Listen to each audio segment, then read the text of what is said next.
നമസ്കാരം.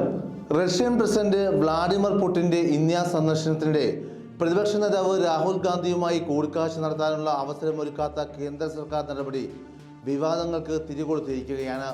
കാരണം വ്യക്തമാക്കിയിട്ടില്ലെങ്കിലും പ്രതിപക്ഷ നേതാവുമായുള്ള കൂടിക്കാഴ്ചക്ക് അവസരമൊരുക്കാൻ വിദേശകാര്യ മന്ത്രാലയമോ പ്രധാനമന്ത്രിയുടെ ഓഫീസോ ഇടപെട്ടില്ലെന്നാണ് പുറത്തുവരുന്ന വിവരം.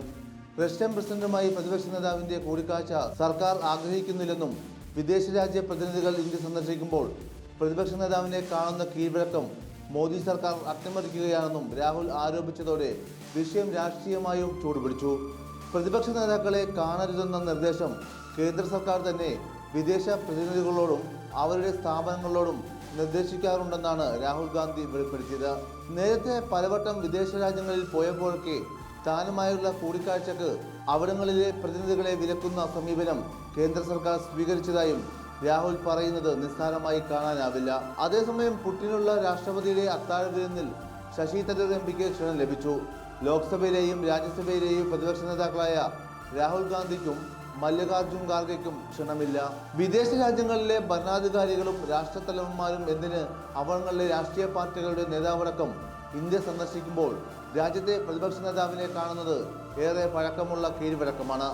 എന്നാൽ ഈ അടുത്തായി പ്രതിപക്ഷ നേതാവ് രാഹുൽ ഗാന്ധിയെ ഇത്തരം ചടങ്ങുകളുമായി ബന്ധിപ്പിക്കുന്നതിൽ മനഃപൂർവ്വം മാറ്റി നിർത്തലാണ് കേന്ദ്ര സർക്കാർ പിന്തുടരുന്നത്. സ്വാതന്ത്ര്യാനന്തരം അംഗസംഖ്യ കുറഞ്ഞിട്ടും AK ഗോപാലിനെ പ്രതിപക്ഷ നേതാവായി അംഗീകരിച്ചതും പിന്നീട് രാജ്യത്ത് എത്തുന്ന വിദേശ പ്രതിനിധികൾ പ്രതിപക്ഷ നേതാവിനെ കാണണമെന്നുള്ള കീഴ്വഴക്കത്തിന് തുടക്കമിട്ടതും പ്രധാനമന്ത്രി ജവഹർലാൽ നെഹ്റുവാണ്. തുടർന്നിങ്ങോട്ട് എല്ലാ പ്രധാനമന്ത്രിമാരും തുടർന്നു വരുന്നത് ആ പാരമ്പര്യവുമാണ്. വിദേശ പ്രതിനിധികൾ രാജ്യത്തെത്തിയാൽ അവർ പ്രതിപക്ഷ നേതാവുമായി കൂടിക്കാഴ്ച നടത്തുന്നത് പുതിയ കാര്യമേയല്ല. എന്നിട്ടും എന്തിനാണ് പ്രതിപക്ഷ നേതാവിനെ അകറ്റി നിർത്താനുള്ള നീക്കം ഉണ്ടായതെന്ന ചോദ്യത്തിന് കേന്ദ്ര സർക്കാർ കൃത്യമായ മറുപടി നൽകേണ്ടതുണ്ട്. കരുത്താർന്ന പ്രതിപക്ഷം കൂടി ഉൾക്കൊള്ളുന്നതാണ് ജനാധിപത്യത്തിന്റെ സൗന്ദര്യം.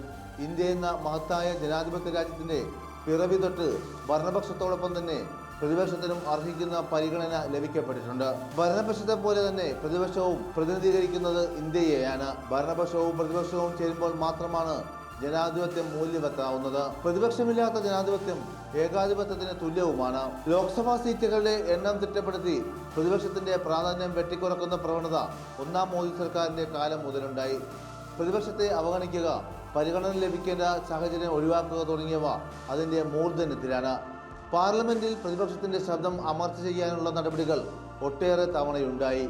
രാജ്യത്തെ ജനങ്ങളെ ബാധിക്കുന്ന ഒട്ടനവധി സങ്കീർണമായ വിഷയങ്ങളിൽ ചോദ്യം പോലും അനുവദിക്കാതെ പ്രതിപക്ഷത്തെ അപ്രസക്തമെന്ന് വരുത്തി തീർക്കുകയായിരുന്നു BJP.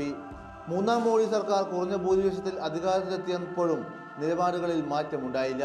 പ്രതിപക്ഷ നേതാവിനെ തീർത്തും അവഗണിക്കുന്ന സമീപനം കേന്ദ്ര സർക്കാർ തുടരുകയാണ്. പാർലമെന്റിനകത്തും പുറത്തും പ്രതിപക്ഷ നേതാവിനെ പരിഹാസം കൊണ്ട് മൂടാൻ പ്രധാനമന്ത്രി മുതൽ താഴോട്ടുള്ളവർ മത്സരിക്കുന്നത് പ്രതിപക്ഷത്തെ വിശ്വാസത്തിലെടുത്തുകൊണ്ടുള്ള ഒരു നീക്കവും കുറച്ചു കാലമായി മോദി സർക്കാരിൽ നിന്നുണ്ടാവാത്തത് അത്യന്തം ഖേദകരവും രാജ്യത്തെ ജനാധിപത്യ സംവിധാനത്തോടുള്ള തികഞ്ഞ അനാദരവുമാണ്. പ്രതിപക്ഷത്തെ അവഗണിച്ച് മാറ്റി നിർത്തുക, പ്രതിപക്ഷ നേതാക്കളെ അപഹസിച്ച് വ്യക്തിയധിക്ഷേപം നടത്തുക തുടങ്ങിയ ഏറ്റവും മ്ലേച്ഛമായ സമീപനമാണ് ഭരണപക്ഷം സ്വീകരിക്കുന്നത്. അതിൻ്റെ ഭാഗം കൂടിയാവണം വിദേശ രാജ്യത്തു നിന്നുള്ള പ്രതിനിധികളുമായുള്ള പ്രതിപക്ഷ നേതാവിന്റെ കൂടിക്കാഴ്ച നിരസിപ്പിച്ചത്. ഇതിലൂടെ ഭരണപക്ഷം എന്ത് നേട്ടമാണ് ഉണ്ടാക്കുന്നത്? പ്രതിപക്ഷ നേതാവ് വിദേശ രാജ്യങ്ങളിലെ ഭരണാധികാരികളോട് സംസാരിക്കുന്നതിനെ എന്തിനിത്രയും ഭയക്കണം? അതോ തങ്ങൾക്ക് സാധിക്കാത്ത വിധമുള്ള നയതന്ത്ര ഭാഷണം പ്രതിപക്ഷ നേതാവിൽ നിന്നുണ്ടാകുന്നതിലെ അപകർഷതാബോധമാണോ? പ്രതിപക്ഷ നേതാവ് രാഹുൽ ഗാന്ധി സമീപകാലത്ത് NDA സർക്കാരിനും പ്രധാനമന്ത്രി നരേന്ദ്രമോദിക്കും ഉണ്ടാക്കിയ പ്രതിച്ഛായ നഷ്ടം ചെറുതല്ല. വോട്ട് മോഷണം ഉൾപ്പെടെയുള്ള വിഷയങ്ങളിൽ തെളിവുകൾ നിരത്തിയുള്ള രാഹുലിന്റെ ആരോപണങ്ങൾ ആഗോളതലത്തിൽ ശ്രദ്ധ നേടിയിട്ടുണ്ട്. അതുകൊണ്ട് തന്നെ അവസരം ഒത്തുചേരുമ്പോൾ പ്രതിപക്ഷ നേതാവിനെ ഇകഴ്ത്തിക്കാട്ടാനുള്ള ശ്രമം കൂടി ഈ നീക്കങ്ങൾക്ക് പിന്നിലുണ്ടാവാം. ഇത്തരം സമീപനത്തിലൂടെ കുറെ കൂടി ചെറുതാവുകയാണ് കേന്ദ്ര സർക്കാർ. ഒപ്പം പൂർവികരായ ജനാധിപത്യ നായകർ വെട്ടിത്തെളിച്ചു തന്ന ജനാധിപത്യത്തിന്റെ വഴിയിൽ തടസ്സമുണ്ടാക്കുകയാണ് ഭരണകൂടം. സങ്കുചിതമായ സമീപനങ്ങൾ രാഷ്ട്രതന്ത്രത്തിലെ പുഴുക്കൂത്തുകളാണ്. അത് തിരിച്ചറിഞ്ഞാൽ നല്ലത്.